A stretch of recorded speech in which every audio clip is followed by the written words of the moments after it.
The purpose of the 3-week intermediate program is to refine and perfect your dog's already learned obedience, teach them new obedience skills, and teach them to obey well both up close and far away. We also cover manners skills such as the place command and leave it.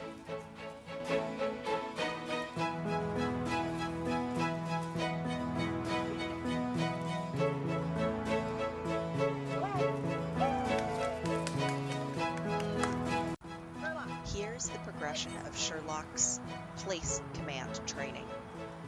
Here you see him working in a very high distraction environment, by other dogs as well as cars, as well as the opportunity to chase small animals or to go and sniff the grass. We want to build value in his place, so when we issue a treat, we don't call him off of the place to give it to him. We simply calmly lay the treat on his place. If at any point he rises from his place without being told and released with "go ahead," simply tell him no and reissue the place command. We never begin teaching the place command outdoors, as it is far too distracting there. We start indoors where it is nice, quiet, and calm. Continue to build the duration of his place command by having him place while you do activities such as cooking or watching TV. I had him maintain his place while I ran in the treadmill, watched TV, as well as through an entire night of me cooking dinner.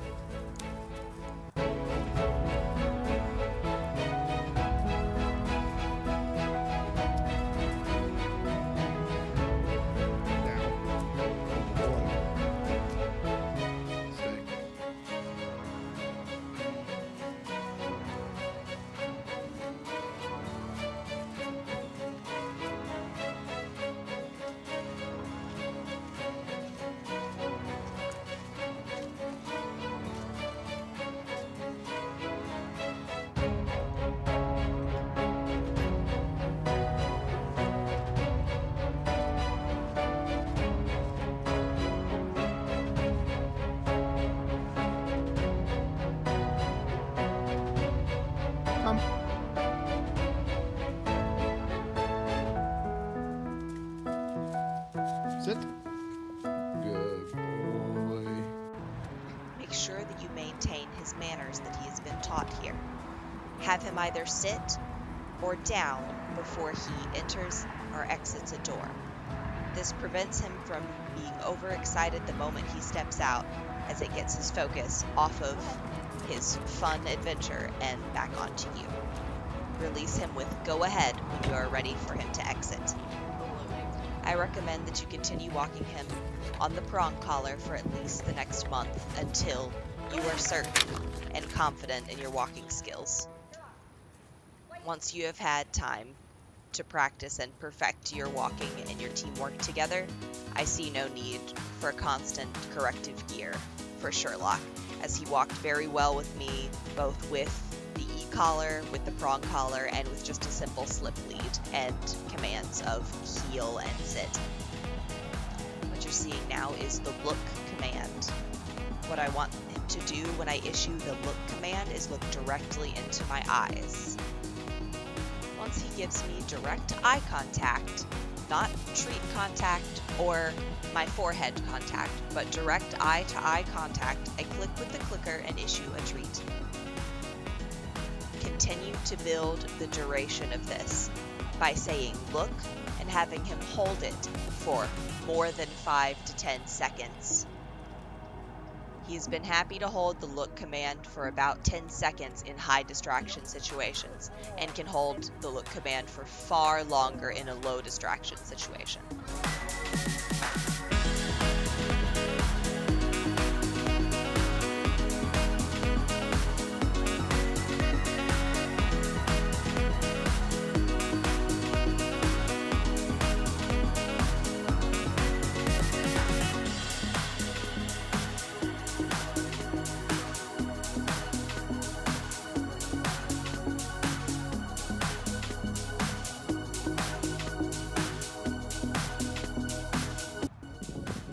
Here's a bit of his vibration recall. So you can see the hand signal that I use. By pointing at the ground, that enables me to make a bit of a gesture and be a little excited so that I can make coming to me look quite fun. I've already started to phase this out by barely moving at all when I issue him the come command from a distance. But I combine this with the vibration of the e-collar. What this does is essentially give you about a half a mile recall where your dog knows that if they feel that vibrate, they get to come to you and receive a treat. Some dogs are very off-put by the vibration, however Sherlock was not off-put at all, so we were actually able to do this successfully and quite easily. You can also soon see an example of his place command combined with the tone on the e-collar. If you continue to tell him place while you hold down the button for the tone on the e-collar, then you'll be able to tell him confidently from another room to go to his place. Again, the tone is a negative thing for a lot of dogs, but Sherlock didn't find it negative at all, so I chose to shape it into a command. It is possible at this point in the training of the place command with the tone to switch the tone to meaning something else. So if you, for example, wanted the tone to mean sit, simply make the tone issue the sit command and do that several days in a row, several times a day, and he will learn that that is the command, your new command for sit. We were even able to work on a little bit of off-leash heel. He's been doing very good with that. You see, he's giving me very good focus. He's sitting happily when I stop. Another fortunate thing with Sherlock is that he is very happy to use the release word as a treat. Go ahead. This falls under what is called life rewards. So being released with go ahead is something that Sherlock really enjoys. So you can use that as a treat or a replacement for a food reward. So when I tell him to sit, then I tell him to go ahead, so he gets to go and run around and have a good time. Make sure you never allow him to leave a stay or the place command without issuing his release word of go ahead.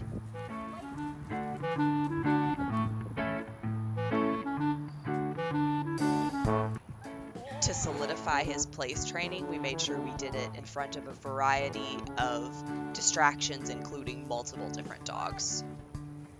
Today, I even put him on his place in the kennels so that I could go and groom another dog with a blow dryer, and he did very well. He didn't move from his place even once. He was very happy to lay there. He even fell asleep at one point, which is exactly what we want to see from the place command.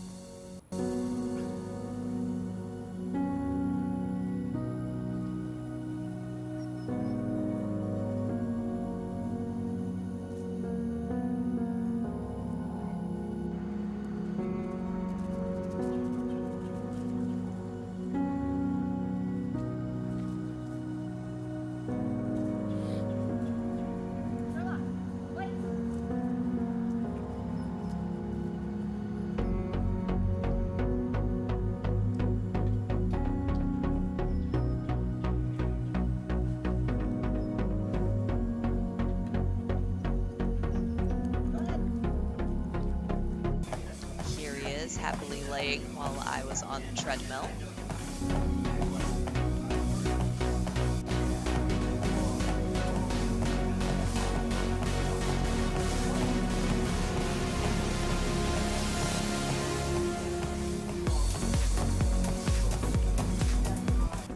Here's an example of a very long recall. He has an absolutely beautiful stay and a very solid recall. And again, this is using the vibration from the e-collar as well as the come command combined with the hand signal. Dogs communicate by body language, so they really love using things like signs and signals. I've used hand signals for sit, stay, down, and come. I've also been pointing at wherever his place was when I said the place command.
Also have him sit and wait for food.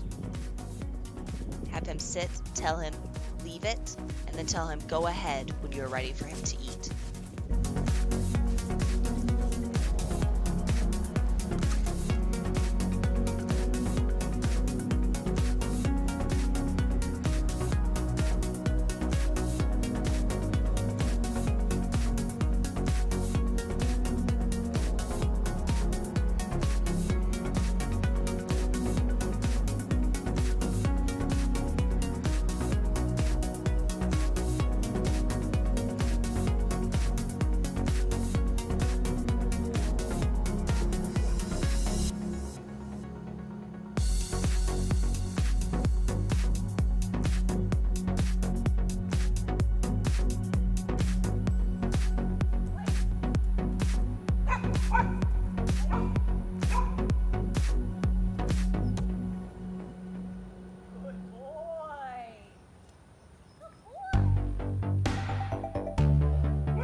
Here are some of the things we've accomplished on our walks. Our goal is always to have a loose leash, no tension at all. I want to be able to see a curve in the leash at all times. With the size that he is, it's best that you keep the leash very short. This is going to continue what the prong collar is designed to do, which is naturally tell your dog what position you want him in. He's been trained collar pressure, so you never want to maintain constant contact on the training collar or any other collar. We want him to continue to become more and more sensitive to feeling something on his neck and more responsive when we turn or slow down.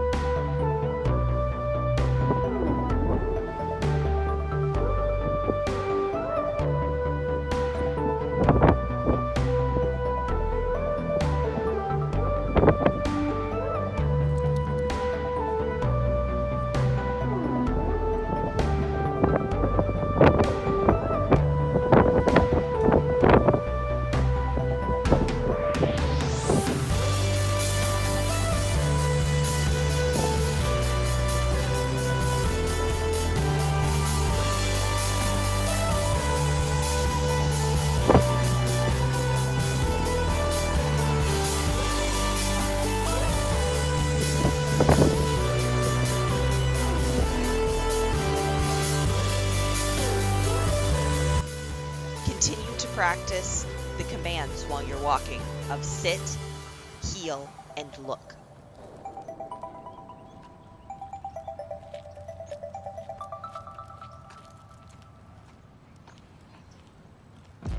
Make sure to also continue work on his pace changing.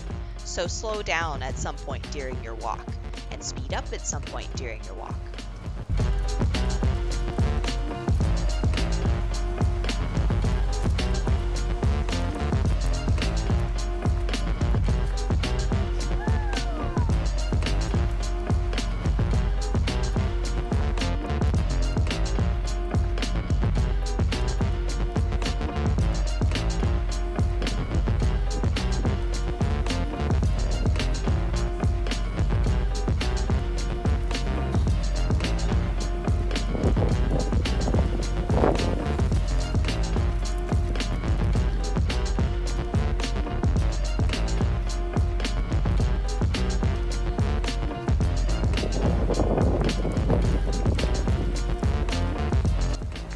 Notice the small cues and corrections I give him with the collar.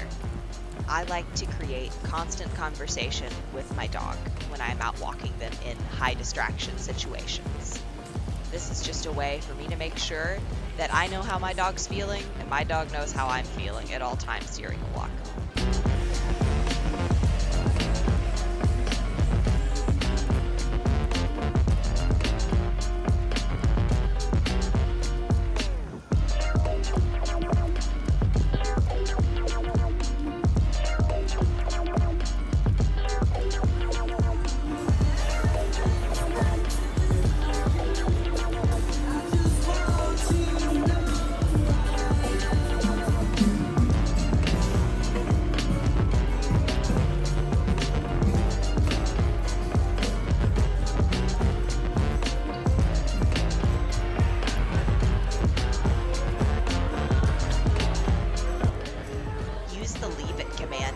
looks like he's walking into someone's space or going to look at something that you don't want him to get distracted by. So if he focuses in on a small animal or person talking to him when you're wanting to continue your walk.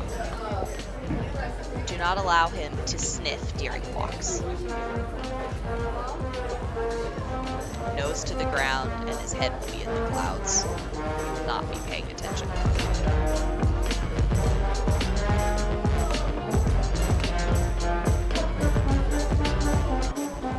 We were very proud of him during this particular walk, as this was very loud and distracting. Yes, sir, that's my baby, no, sir, don't behave, yes,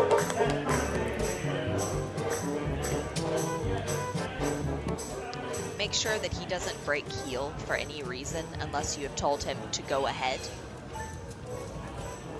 But expecting this from him, make sure you do give him a couple of bathroom breaks along the way. Simply stop him where you're going to want him to go and tell him to go ahead and let him do his business, and then reissue the heel command and continue on your way. The purpose of the prong collar is to simulate a mother dog saying, "Hey, no, don't do that." While at this point, Sherlock isn't really making a lot of mistakes, so I didn't really get a good opportunity to show this on video. The way that you would issue a collar correction would be at roughly that same speed. So you would want to apply clear pressure and then immediately release. At no point should you put pressure on the collar and then continue to hold that pressure until Sherlock does what you wanted him to do. We want the collar to be used as a correction, not a tool of force. Make sure that the collar is always fit high and tight on the neck. This ensures a consistent correction and prevents the collar from slipping too far down onto the neck.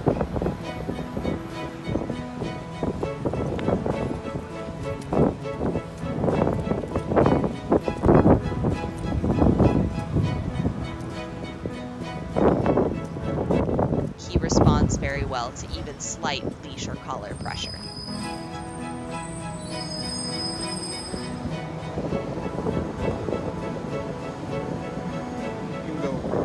He excelled with everything that he was taught. The only thing that you have to look out for is his prey drive. So if you see a small animal up ahead of you, be prepared for him to get a bit distracted and to issue a collar correction if necessary.